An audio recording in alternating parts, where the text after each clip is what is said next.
दोस्तों, आज का जो विषय है ITR 4 के बारे में है। असेसमेंट ईयर 2024-25 जो कि अभी चल रहा है इस समय। और जैसा कि आप लोग जानते हैं, ITR 4 जो है फॉर्म इनकम टैक्स का, वो बिजनेस या प्रोफेशन या जो लोग यहाँ ट्रक्स वगैरह के काम में लगे हुए हैं, ट्रांसपोर्टेशन के, जनरली उन लोगों के लिए होता है। इसमें प्रिजम्पटिव बेसिस पे जो है अपने को प्रॉफिट डिक्लेयर करना पड़ता है under section 44AD, 44ADA and 44AE में। जो लोग अकाउंट्स मेंटेन नहीं करते हैं वो लोग यहाँ एक फिक्स रेट पर अपना प्रॉफिट डिक्लेयर करके इस फॉर्म को फाइल कर सकते हैं, और अगर कोई टैक्स लाइबिलिटी बनती है तो उसको पे कर सकते हैं। और आज इस वीडियो में यही जानेंगे कि इस ITR 4 को, जो कि बिजनेस या प्रोफेशन के लिए है, किस तरीके से फाइल करना है। सबसे पहले इनकम टैक्स की साइट incometax.gov.in पर लॉगिन करते हैं। उसके बाद जैसा कि आप सामने देख रहे हैं कि डैशबोर्ड इनकम टैक्स का आ गया है। उसके बाद सिंपली हम लोग लॉगिन पर जाएंगे।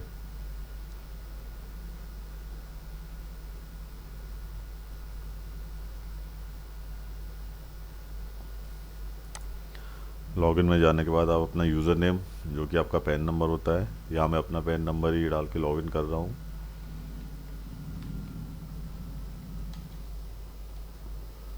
पैन नंबर डालने के बाद कंटिन्यू पर क्लिक करेंगे। उसके बाद please confirm your secure access message displayed above वाला जो बॉक्स दिया हुआ है आपको ब्लैंक, इस तरीके से इसको सिंपली आप क्लिक करेंगे। देन आप अपना पासवर्ड डालेंगे।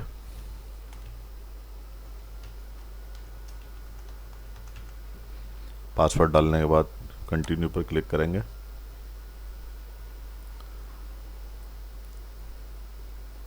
और इस तरीके से आपका जो लॉगिन होने के बाद डैशबोर्ड ओपन हो जाएगा। और इसके बाद आप ई फाइल पर जाएंगे। ई फाइल में आप देख रहे हैं इनकम टैक्स रिटर्न जो है, इसके सामने फाइल इनकम टैक्स रिटर्न आ रहा है, इस पर क्लिक करेंगे। और उसके बाद असेसमेंट ईयर आप सेलेक्ट करेंगे, जिस असेसमेंट ईयर के लिए आप फाइल कर रहे हैं ITR। तो अभी करंट असेसमेंट ईयर जैसा कि आप देख रहे हैं 2024-25 दिया हुआ है, इस पर क्लिक करते हैं हम लोग। और आपके पास दो ऑप्शन रहते हैं, एक ऑनलाइन मोड के ज़रिए, एक ऑफलाइन मोड के ज़रिए। ऑफलाइन मोड में अगर आप लोग फाइल करना चाहते हैं तो उसके लिए आपको ऑफलाइन टूल पहले डाउनलोड करना पड़ता है, और उसमें उसका डेटा फीड करने के बाद उसका जेसन फाइल जनरेट करके उसको अपलोड करना होता है।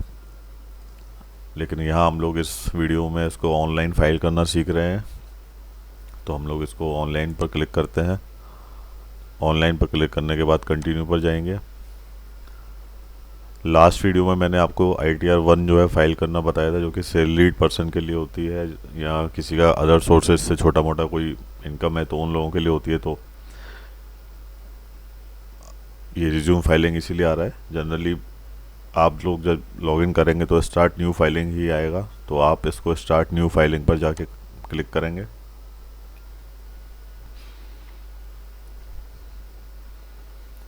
और जैसे कि आप देखेंगे कि please select the status applicable to you, proceed further. तो अगर जो ये HUF है तो आपको HUF पर क्लिक करना है, या अदर्स कोई है, या इंडिविजुअल, सिंपली ये इंडिविजुअल है, मेरी जो पैन कार्ड है मैं, तो ऑटोमेटिकली ये इंडिविजुअल पर क्लिक होके आ रहा है। और अगर जो ये पैन कार्ड HUF का होता तो ये HUF पर क्लिक होके आता। या हम लोग सिंपली इसको इंडिविजुअल पर क्लिक ऑलरेडी किया हुआ है, कंटिन्यू पर क्लिक करते हैं। उसके बाद आपसे सेलेक्ट ITR फॉर्म, जो भी ITR फॉर्म आप लोग फाइल कर रहे हैं आपके ऊपर एप्लीकेबल है, तो उसको आप सेलेक्ट करेंगे। यहाँ ITR 4 सेलेक्ट करने के बाद इसमें आप देख रहे हैं कि ये जो ITR 4 जो फॉर्म है, ये आपको एक हिंट दे रहा है कि ये किन लोगों के लिए जो फाइल कर सकते हैं। For individuals, HUFs, firm other than LLP, being a resident having total income up to 50 lakh, जिनकी इनकम 50 लाख रुपए तक है वो लोग ये फाइल कर सकते हैं। And having income from business and profession which is computed under section 44AD, जो कि बिजनेस के लिए होता है। 44AD ये प्रोफेशन के लिए होता है, डॉक्टर, एडवोकेट्स, अकाउंटेंट जो भी हैं, या इंजीनियर्स वगैरह हैं। और 44 ए में जो ट्रक वगैरह के बिजनेस में लगे हुए हैं उन लोगों के लिए होता है। और आप देख रहे हैं कोष्टक में उन्होंने दिया हुआ है not for an individual who is either director in a company or has invested in unlisted equity shares or if income tax is deferred on ESOP or has agriculture income more than 5000। तो जो लोग director हैं किसी company में या equity share उनके पास किए हुए इन्वेस्ट किया हुआ है उन्होंने अनलिस्टेड इक्विटी शेयर्स में या एग्रीकल्चर इनकम जो है 5000 रुपये से ज़्यादा है, तो वो लोग इस फॉर्म को फाइल नहीं कर सकते, उनके लिए फिर दूसरा फॉर्म एप्लीकेबल होता है। फ़िलहाल हम लोग एक बेस को ये मान के चल रहे हैं कि हम लोग या तो बिजनेस कर रहे हैं या प्रोफेशन कर रहे हैं और हमारी जो इनकम है बिलो 50 लाख है और सारी जो कंडीशंस हैं इस ITR 4 को फाइल करने के लिए वो हम फुलफ़िल करते हैं। तो इसको ITR 4 को हम लोग किस तरीके से फाइल करेंगे, आइए। उसके बाद आप प्रोसीड विद ITR 4 पे क्लिक करेंगे।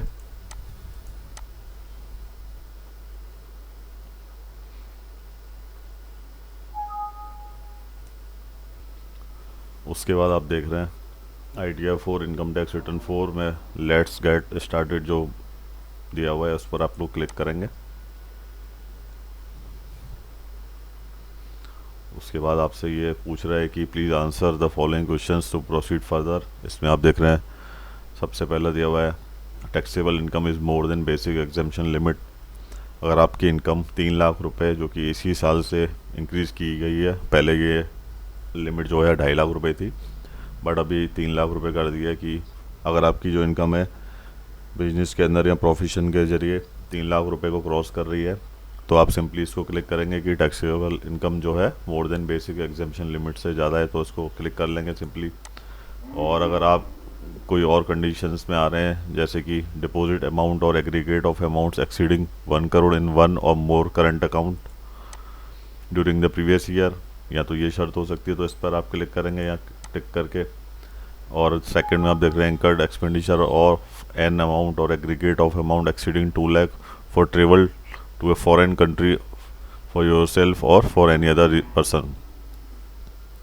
इसमें अगर आपने जो विदेश यात्रा की और 2 लाख रुपए से ज़्यादा का खर्चा हुआ है तो इसको टिक करके आप लोग फाइल करेंगे इसको। थर्ड में आप देख रहे हैं कि incurred expenditure of amount or aggregate of amount exceeding 1 lakh on consumption of electricity during the previous year. अगर आपका एक साल में पिछले जो फाइनेंशियल ईयर में प्रीवियस ईयर में अगर बिजली का बिल जो 1 लाख रुपए से ज़्यादा का आया हुआ है तो वो कंडीशंस में आप ITR फाइल कर रहे हैं, या कोई और जो सेक्शन 139(1) में जो 7 प्रोविजो जो है उसके तहत फाइल कर रहे हैं या कोई अदर्स है, तो सिंपली हम लोग यहाँ जो है फर्स्ट वाले पर क्लिक करते हैं taxable income is more than basic exemption limit पर और कंटिन्यू पर क्लिक कर देते हैं।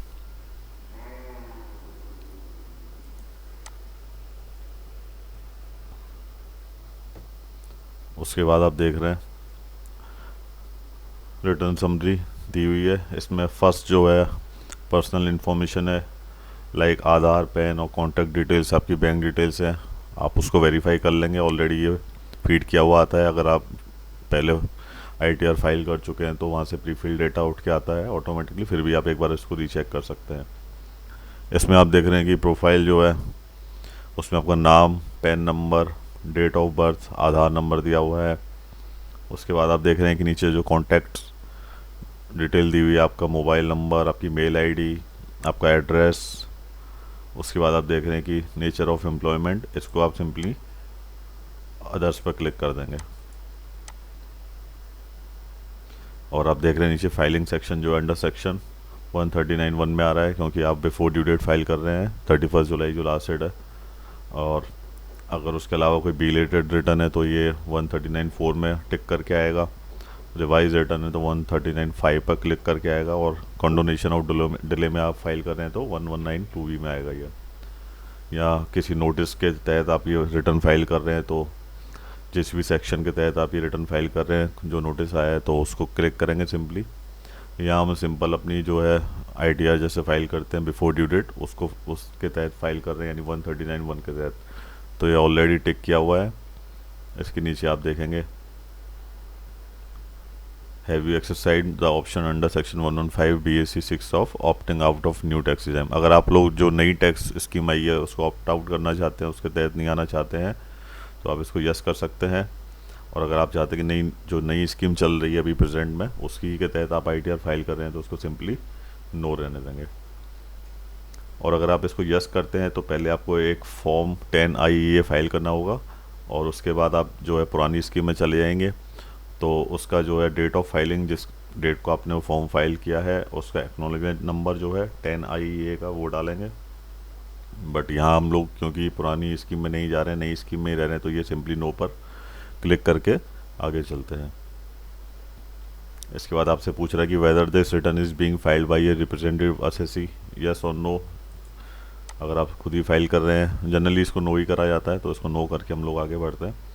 यहाँ आप देख रहे हैं कि बैंक डिटेल्स दी हुई है, इसमें 5 बैंक अकाउंट दिए हुए हैं मेरे, जो कि सारे के सारे वैलिडेटेड हैं। इसमें आपका जो TDS का रिफ़ंड होता है या किसी भी जो रिफ़ंड है उसके लिए आपको किसी भी एक अकाउंट का वैलिडेट होना ज़रूरी है। जैसा कि आप देख रहे हैं यहाँ लिखा हुआ है, kindly ensure that at least 1 bank account is pre validated for transfer of refund. तो आपका कोई भी एक अकाउंट वैलिडेट होना चाहिए। यहाँ मेरे सारे बैंक अकाउंट जो वैलिडेटेड हैं। और अगर आप चाहते हैं कि इसमें से किसी भी बैंक अकाउंट को डिलीट करना या एडिट करना, तो यहाँ आप सिंपल 3 डॉट्स पर क्लिक करेंगे। आप देख रहे हैं एडिट बैंक अकाउंट डिलीट, ये आपके पास ऑप्शन है। और आप चाहें कि कोई नया अकाउंट आपने ओपन कराया है तो आप उसको यहाँ से ऐड अनदर पर जाकर क्लिक कर सकते हैं। उसके बाद आपसे जो है बैंक की डिटेल मांगी जाएगी, आपका बैंक अकाउंट नंबर क्या है और जिस बैंक ब्रांच में आपका खाता है उसमें आपका जो IFSC कोड वगैरह है उसकी डिटेल देनी पड़ती है, और आपका फ़ोन नंबर और मेल ID से उसको ऐड कर देते हैं। तो यहाँ मैं कोई बैंक अकाउंट ऐड नहीं कर रहा हूँ और ना ही कोई बैंक अकाउंट में अपना जो पहले के फीड किए हुए डिलीट करना है मुझे। तो ये सिंपली जो 5 बैंक अकाउंट मेरे वैलिडेटेड हैं ऑलरेडी दिए हुए हैं, इन्हीं को कंफर्म करके आगे बढ़ रहा हूँ।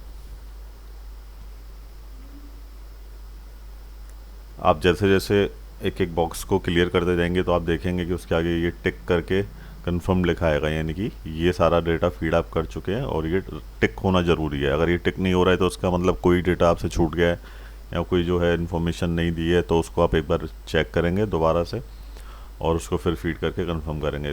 जब ये टिक कंफर्म बॉक्स आ जाएगा तो डेटा आपका ओके है। सेकंड में आप देख रहे हैं ग्रॉस टोटल इनकम है, इस पर आप क्लिक करेंगे।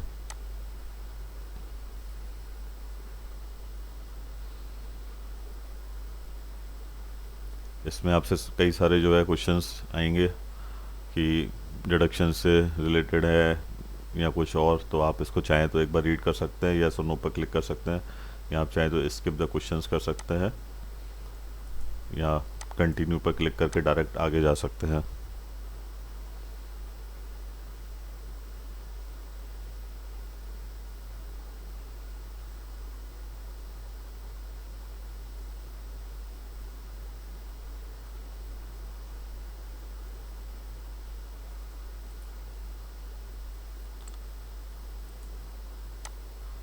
फर्स्ट में आप देख रहे हैं कि इनकम फ्रॉम सैलरी, अगर कोई सैलरी से भी आपको इनकम हो रही है, जैसे कि आप कोई बिजनेस कर रहे हैं, प्रोफेशन कर रहे हैं, साइड में कोई पार्ट टाइम जॉब कर रहे हैं या कहीं से भी आपको कोई सैलरी मिल रही है, तो इसकी डिटेल आप यहाँ दे सकते हैं पहले कि आपकी जो सैलरी है, कोई अलाउंसेज हैं जो एग्जेम्प्ट हैं उनको लेस करके नेट सैलरी आपकी आ जाएगी।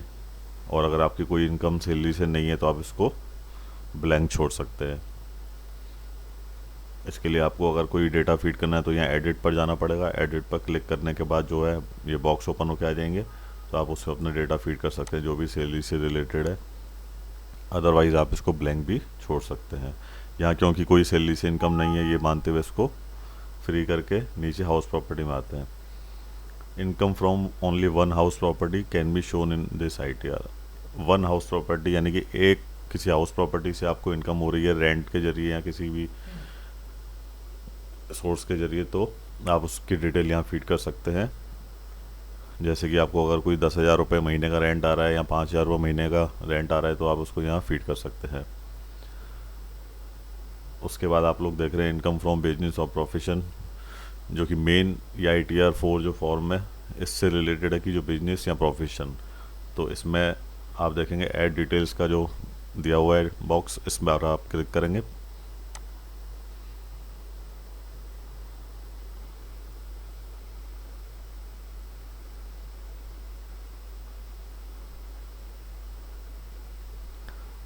Add income from business and profession. आप देख रहे हैं सबसे पहले बिजनेस दिया हुआ है, उसके बाद प्रोफेशन दिया हुआ है, उसके बाद गुड्स कैरीज दिया हुआ है। तो computation of presumptive business income under section 44A(d). जिन लोगों का बिजनेस से इनकम है, जो लोग बिजनेस रन कर रहे हैं, चाहे वो मैन्युफैक्चरिंग कर रहे हैं, ट्रेडर्स हैं, रिटेल या होलसेल, तो वो लोग यहाँ 44A(d) में बिजनेस वाले उसमें अपनी डिटेल देंगे। सबसे पहले दिया हुआ है नेम ऑफ बिजनेस, जिस भी नाम से आप अपने बिजनेस को रन कर रहे हैं उसको फीड कर सकते हैं। जैसे कि आज मेरी फर्म का नाम AK एसोसिएट है, तो मैं AK एसोसिएट्स करके इसको फीड कर दूंगा, या आप लोगों का जो भी बिजनेस का नेम है वो आप इसमें फीड कर देंगे। उसके बाद आप देख रहे हैं बिजनेस कोड दिया हुआ है, इसमें जो भी बिजनेस आप कर रहे हैं उससे रिलेटेड जो कोड है उसको सेलेक्ट करेंगे। आप देख रहे हैं कई सारे इसमें जो है कोड दिए हुए हैं, फिश फार्मिंग का है, इसके बाद आप देख रहे हैं कि माइनिंग का है, एक्सट्रैक्शन माइनिंग ऑफ यूरेनियम। आप देख रहे हैं इसमें कई सारे कोड आएंगे, जो भी आपका कोड है, राइस मिलिंग, दाल का है, मैन्युफैक्चरिंग का है, कई सारी चीज़ों का। इसी में आपका रिटेल और होलसेल जो है सारे इसमें कोड दिए हुए हैं। जो भी कोड आपके ऊपर एप्लीकेबल होता है आप उसको क्लिक करके उसको फीड कर देंगे। और उसके बाद आप चाहें तो उसका डिस्क्रिप्शन भी दे सकते हैं कि सपोज अगर आप लोग FMCG आइटम्स में डील करते हैं तो आप उसको FMCG आइटम्स कर सकते हैं, या किसी रेडीमेड का रिटेल्स का काउंटर है आपका या होलसेल का है तो उसको आप यहाँ दे सकते हैं और उसको ऐड कर देंगे। ऐड करने के बाद आप देख रहे हैं ग्रॉस टर्नओवर और ग्रॉस रिसीप्ट्स। आप इसमें नीचे कोष्टक में देख रहे हैं कि limited to ₹2 crore, however if even भी, यानी कि आपका 2 करोड़ से नीचे नीचे का टर्नओवर होगा तो आप ये फॉर्म फाइल करेंगे। अगर 2 से ऊपर का आप टर्नओवर है तो आपको ऑडिट कराना कंपलसरी होता है। और इसमें आप देख रहे हैं कि जो आपका जो टर्नओवर है थ्रू अकाउंट पे चेक और अकाउंट, मतलब जो भी बैंक के जरिए आपको जो है रिसीप्ट हुई है तो वो आप A में जाके फीड करेंगे इसको। जैसे कि आपको सपोज 25 लाख रुपए बैंक के जरिए आपको मिले हैं, चाहे वो UPI ट्रांजेक्शन्स हैं या आपको कोई चेक के जरिए पेमेंट हुआ है, किसी भी तरीके से आपको जो है अदर देन कैश जो रिसीप्ट हुई हैं वो आप यहाँ दे सकते हैं। और आपको जो कैश के जरिए रिसीप्ट हुई है तो वो आप यहाँ दे सकते हैं। सपोज जैसे 25 लाख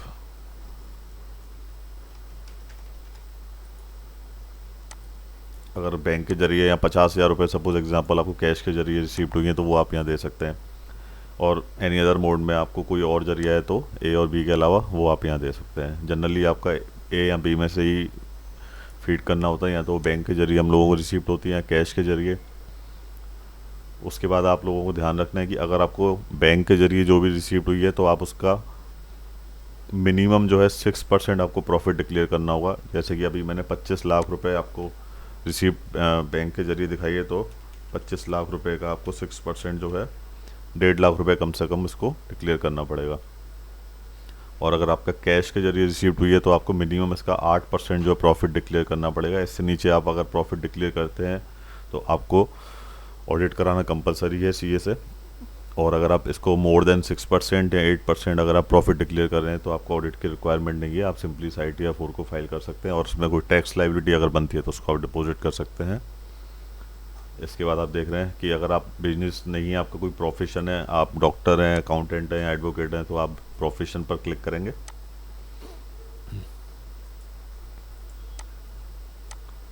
इसको डिलीट कर देते हैं क्योंकि हम लोग अभी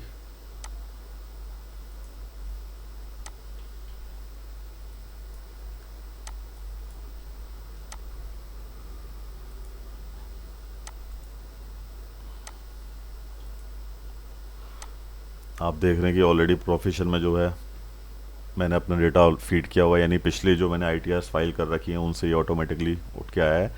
मेरी फर्म का नाम मेरा AK एसोसिएट्स जो है, जैसा कि आप लोग जानते हैं मेरे यूट्यूब चैनल का भी नाम यही है। तो ये इसमें name of business already feeded है। और मेरा जो है टैक्स कंसल्टेंसी का प्रोफेशन है तो वो कोड इसमें दिया हुआ है। और हिंट के लिए मैंने डिस्क्रिप्शन में अकाउंटिंग टैक्स कंसल्टेंसी सर्विसेज दिया हुआ है। अब आप इसमें देख रहे हैं कि ग्रॉस रिसीप्ट्स जो है लिमिटेड टू 50 लाख। अब आप इसमें जो है 50 लाख रुपए तक का आपको मैंने स्टार्टिंग में बताया था, उससे ज़्यादा की रिसीप्ट्स आप अगर आप इनकम वो नहीं ले सकते हैं ITR 4 में। सेम बिजनेस की तरह आपको यहाँ जो है अपना बैंक से जो रिसिप्ट्स हुई हैं वो यहाँ शो करना है, और जो कैश में आपको रिसिप्ट हुई है वो यहाँ शो करना है। एनी अदर मोड है ए और बी के अलावा तो आपको यहाँ शो कर देना है उसको। आपको ध्यान रखना है जैसे कि बिजनेस में अगर आपको जो 8% और 6% की लिमिट है, प्रोफेशन में वो आपका 50% है। आप देख रहे हैं कि presumptive income under section 44 ADA 50% of one जो है, और the amount claim to have been earn whichever is higher, यानी मिनिमम आपको 50% प्रॉफिट डिक्लेयर करना पड़ेगा। सपोज अगर आज मैं 5 लाख रुपए का जो है रिसिप्ट्स मेरे को मिलती हैं और प्रोफेशन के तहत, तो मेरे को कम से कम 2.5 लाख रुपए का प्रॉफिट डिक्लेयर करना पड़ेगा या उससे ज़्यादा, लेकिन 2.5 लाख रुपए से नीचे का प्रॉफिट डिक्लेयर नहीं कर सकता मैं। अगर वो 2.5 लाख रुपए से नीचे का प्रॉफिट डिक्लेयर करना है या मेरे खर्चे ज़्यादा हुए हैं किसी भी प्रीवियस ईयर में, तो मुझे उसके लिए ऑडिट करवाना कंपलसरी होगा, और ये ITR 4 जो है मैं फाइल नहीं कर सकता, उसमें एप्लीकेबल नहीं होगा। इसके बाद आप देख रहे हैं गुड्स कैरेज, सेम इसमें आपको नेम ऑफ बिजनेस फीड करना है अगर आपने कोई नाम रखा हुआ है अपने बिजनेस का। अगर आपने कोई नाम नहीं रखा हुआ है, सिंपली आप अपना खुद का नेम डाल सकते हैं क्योंकि इंडिविजुअल की ITR है। उसके बाद आप देख रहे हैं बिजनेस कोड, जिस बिजनेस में भी आप रन कर रहे हैं, यानी कि जो है renting of land, transport, packers, movers है, तो इसमें जनरली जो गुड्स के उसमें जो व्हीकल, जो कॉमर्शियल व्हीकल हैं उस बिजनेस में जो लगे हुए हैं उन लोगों को ये जो है सेक्शन 44 AE में अपने जो प्रॉफिट डिक्लेयर करना पड़ता है। इस तरीके से आप अपनी जो बिजनेस या प्रोफेशन से जो भी आप इनकम जनरेट कर रहे हैं वो इन 3 हेड में से जो भी आपके ऊपर एप्लीकेबल है इसमें आप अपना डिक्लेयर कर देंगे प्रॉफिट।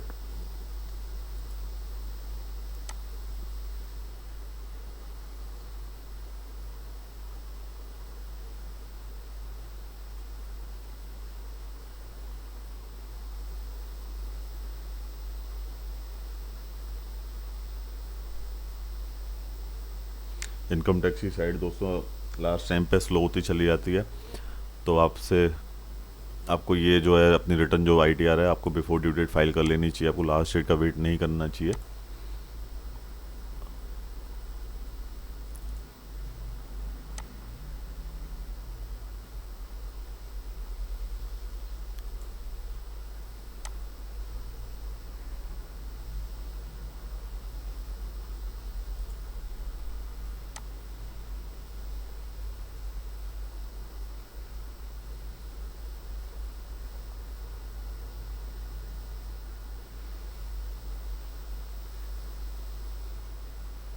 अभी या तो ये साइट जो है स्लो चल रही है या नेट में प्रॉब्लम हो सकती है, इस वजह से लोडिंग में टाइम ले रहा है। तो आप देख रहे हैं कि जैसे आपको सैलरी हेड में आपने डेटा मैंने आपको बताया किस तरीके से फीड करना है। उसके बाद आपने देखा कि इनकम फ्रॉम हाउस प्रॉपर्टी जो है, उसके बाद इनकम फ्रॉम बिजनेस और प्रोफेशन, अभी लास्ट मैंने जो आपको बताया इसमें आप जब डेटा फीड कर लेंगे उसके बाद आपके पास आता है इनकम फ्रॉम अदर सोर्सेज। इसमें देखिए दोस्तों, अगर कोई सेविंग बैंक अकाउंट से आपको कोई इंटरेस्ट मिला है तो वो इस अदर सोर्सेज में आप उसको फीड करेंगे। आपने कोई FD करा रखी है उसके ऊपर कोई इंटरेस्ट है, कोई म्यूचुअल फंड सेल है, या कोई किसी भी तरीके की जो अदर सोर्सेज से आपको इनकम मिली है, तो वो आप इसको यहाँ फीड करेंगे।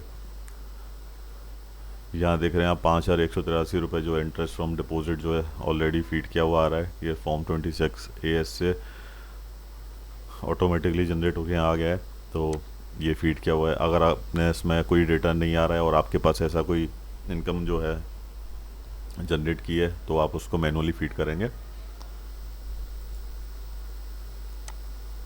और सिंपली इसको फीड करने के बाद आप यहाँ कंफर्म पर क्लिक करेंगे सारे हेड्स में आप जब ये डेटा फीड कर देंगे। यहाँ एरर आ रही है, देखिए दोस्तों, ये इसमें कहा गया है कि tax payer can not file, इसमें यानी आपको एक कुछ ना कुछ डेटा फीड करना पड़ेगा। तो उसमें कोई एक डेटा मैं फीड कर देता हूँ जिससे कि आगे प्रोसेस हो जाए।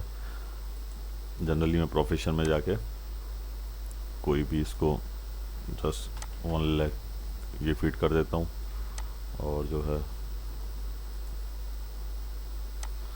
प्रॉफिट सपोज 75,000 इसको फीड कर देता हूँ।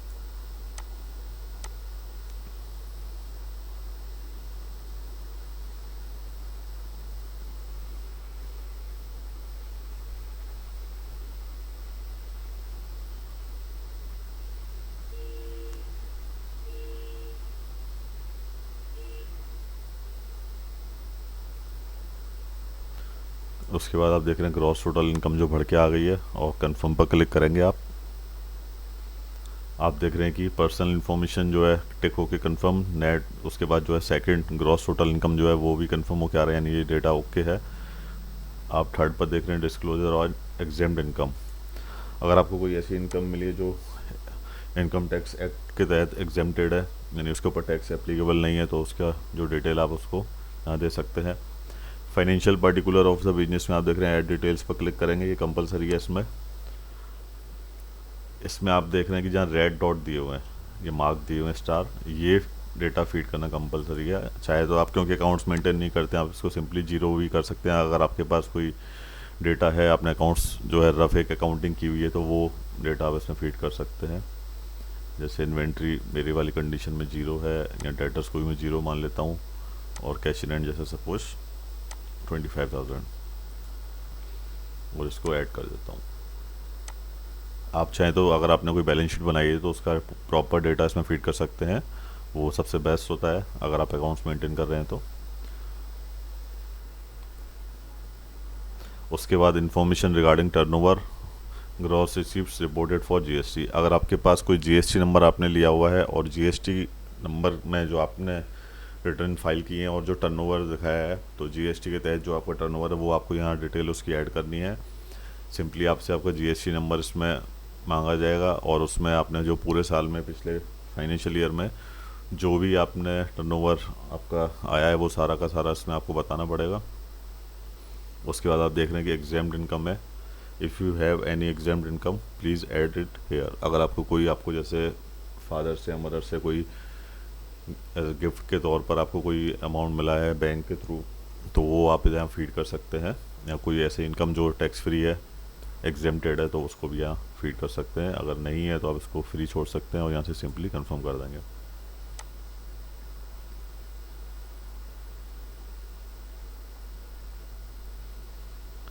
उसके बाद आप देख रहे हैं टोटल डिडक्शंस।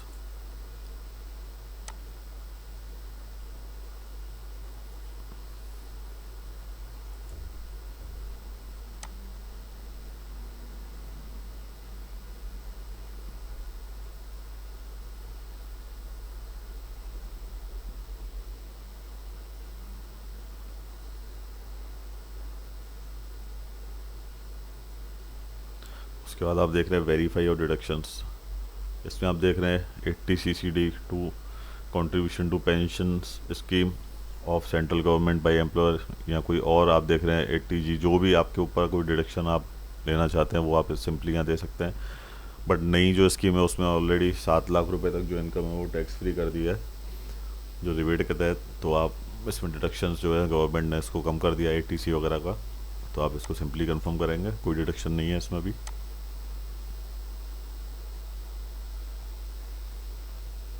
उसके बाद आप देख रहे हैं कि टोटल डिडक्शंस नील, उसके नीचे आ रहा है टैक्स पेड। अगर आपने कोई सेल्फ असेसमेंट टैक्स जो है पेड किया है, या कोई एडवांस टैक्स आपने पे किया है, अगर 10,000 रुपये से ऊपर का टैक्स लायबिलिटी आपके ऊपर क्रिएट होता है, तो आपको पता है कि उसमें एडवांस टैक्स पे करना होता है हम लोगों को। तो यहाँ अगर आपका कोई TDS कटा है तो वो यहाँ ऑटोमेटिकली आ जाएगा। यहाँ अभी कोई भी TDS मेरा नहीं डिडक्ट हुआ है तो जीरो आ रहा है। और उसके नीचे आप देख रहे हैं कि अदर देन सैलरी का है TDS, यहाँ भी जीरो आ रहा है। और अगर कोई डेटा होगा तो ऑटोमेटिकली उठ के आ जाएगा। आप चाहें तो उसको एडिट भी कर सकते हैं अगर वो करेक्ट नहीं है तो। जनरली इसमें जो डेटा ऑटोमेटिक आता है वो करेक्ट ही होता है वैसे। उसके नीचे आप देख रहे हैं कि TCS का अमाउंट दिया हुआ है हेड। उसके बाद आप देख रहे हैं कि एडवांस टैक्स और सेल्फ असेसमेंट टैक्स पेमेंट, अगर आपने कोई इस तरीके का पेमेंट किया है फाइनेंशियली में तो वो यहाँ आएगा। यहाँ क्योंकि total taxes paid total zero ही आ रहा है सब में, तो नीचे उसका जो है टोटल जीरो आ रहा है तो उसको जीरो ही रहने देते हैं और आगे कंफर्म कर देते हैं।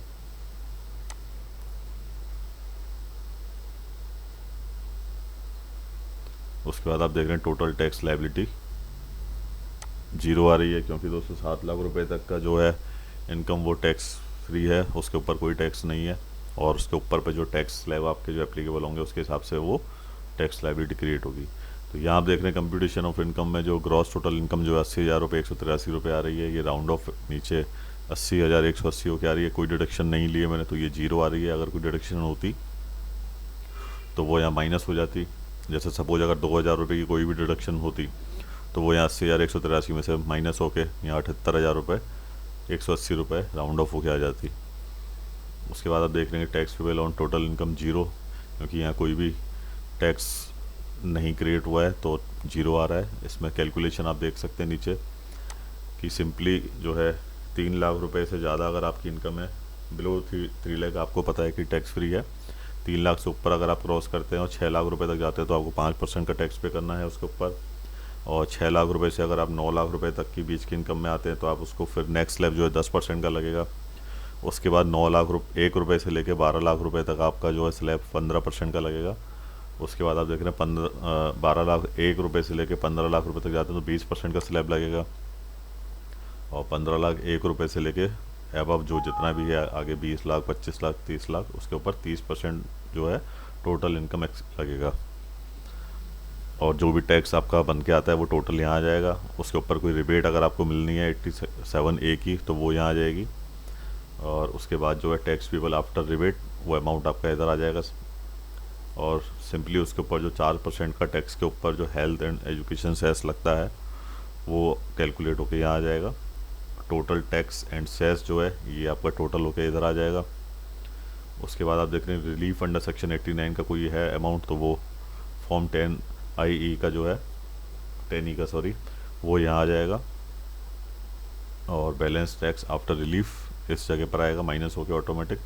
उसके बाद अगर आपने कोई एडवांस टैक्स आपके ऊपर है एप्लीकेबल है और आपने समय से नहीं जमा करा है, उसके ऊपर कोई इंटरेस्ट आया है या किसी भी तरीके से कोई इंटरेस्ट कैलकुलेशन निकलती है, यानी कि ड्यू डेट के बाद आप लोग ITR फाइल कर रहे हैं, टैक्स पे करने में आपको डिले हुआ है, तो जो भी टाइम पीरियड आपका डिले हुआ है उसके अकॉर्डिंग आपका जो इंटरेस्ट आपका कैलकुलेट करके वो यहाँ आ जाएगा। फीस अंडर सेक्शन 234F में आप देख रहे हैं कि अगर आपने जो है ITR अपनी ड्यू डेट के बाद फाइल करी है तो उसके ऊपर जो है लेट फीस एप्लीकेबल होती है, तो वो लेट फीस आपकी इधर आ जाएगी। अभी क्योंकि सारा का सारा मैटर ही बिफोर ड्यू डेट है और कोई एडवांस टैक्स एप्लीकेबल नहीं है, किसी भी तरीके की कोई टैक्स लाइबिलिटी नहीं है, तो सिंपली ये सब जीरो आ रहा है। उसके बाद आप इसको सिंपली कंफर्म करेंगे। कंफर्म करने के बाद आप इसको वैलिडेट करेंगे। वैलिडेशन के बाद आपके कोई भी अगर एरर आती है तो वो एरर शो कर देगा। सिंपली आप उसको चेक करेंगे कि एरर क्यों आ रही है। एरर को चेक करने के बाद करेक्ट करने के बाद आप उसको फिर अगेन जो है उसको वैलिडेट करेंगे, सबमिट। उसके बाद आप वैलिडेट करने के बाद आप देखेंगे अगर कोई भी एरर नहीं आ रही है तो वैलिडेशन सक्सेसफुल आ जाएगा। जैसा कि मैंने लास्ट वीडियो में आपको ITR 1 जो कैसे फाइल करते हैं उसमें बताया था। और जैसे ही वैलिडेशन सक्सेसफुल आता है तो आप उसको सिंपली सबमिट कर देते हैं। उसके बाद आपसे वो पूछता है कि इसका वेरिफिकेशन आपको किस तरीके से करना है। देखिए दोस्तों, सबमिट करने के बाद आपको वेरिफिकेशन करना कंपलसरी है। अगर आप उसको वेरीफाई नहीं करते हैं, ये वेरीफाई नहीं करते हैं तो ITR जो है फाइल नहीं मानी जाएगी, केवल सबमिट ही रह जाएगी, उसका कोई बेनिफिट आपको नहीं मिलेगा। उसके बाद आपको कंडोनेशन डिले के लिए आपको रिक्वेस्ट करनी पड़ती है, तो वो सारा का सारा मैटर अलग हो जाता है। तो आप उसको टाइम से अपना वेरीफाई कर लें। जनरली आधार कार्ड से सबके मोबाइल नंबर लिंक है तो वो हैंड टू हैंड आप उसको वेरीफाई कर लें, और आप चाहें तो उसको बाद में 30 दिन के अंदर अंदर भी वेरीफाई कर सकते हैं। तो आप उसको वेरीफाई करने के लिए जो मोबाइल नंबर आपका आधार से लिंक है उससे वेरीफाई करेंगे OTP के ज़रिए। अगर आपके पास वो ऑप्शन नहीं है और आप आधार नंबर से मोबाइल को आप लिंक करा लेंगे 10 दिन 15 दिन में आपको कंफर्म है, तो आप उसको वेरीफाई लेटर में सबमिट कर देंगे और उसको 30 दिन के अंदर वेरीफाई कर लेंगे। अगर आपके पास आप आधार से जुड़ा हुआ मोबाइल नंबर नहीं है और आपको लगता है कि वो आने वाले 30 दिनों में भी पॉसिबल नहीं होगा, तो आप उसको जो है ITR वीक जो एक्नॉलेजमेंट जनरेट करते हैं उसको आप सिंपली साइन करके 30 दिनों के अंदर अंदर स्पीड पोस्ट के जरिए आप उसको बेंगलुरु सेंड कर देंगे। जैसे आप एक्नॉलेजमेंट जनरेट करते हैं उसमें नीचे जो एड्रेस है उसका बेंगलुरु का इनकम टैक्स डिपार्टमेंट का तो दिया हुआ होता है, आप उसको सिंपली लिख कर मैनुअली और एनवेलप पर पीछे की साइड में अपना जो है आप अपना नाम, एड्रेस और पैन नंबर और ITR का जो फॉर्म नंबर है और सस्पेंड ईयर को लिख कर सेंड कर सकते हैं। ये ध्यान रखना है, आपको कोरियर नहीं करना है, स्पीड पोस्ट के जरिए भेजना है। और जैसे वो रिसीव हो जाता है तो वेरीफाई की तरीके से ही वो वेरीफाई हो जाता है, और ये सारी प्रक्रिया करने के बाद आपकी जो ITR जो है कंप्लीट प्रोसेस हो जाती है। आशा करता हूँ कि आपको वीडियो अच्छी लगी होगी और जानकारी आपके लिए यूज़फुल रही होगी। Thank you.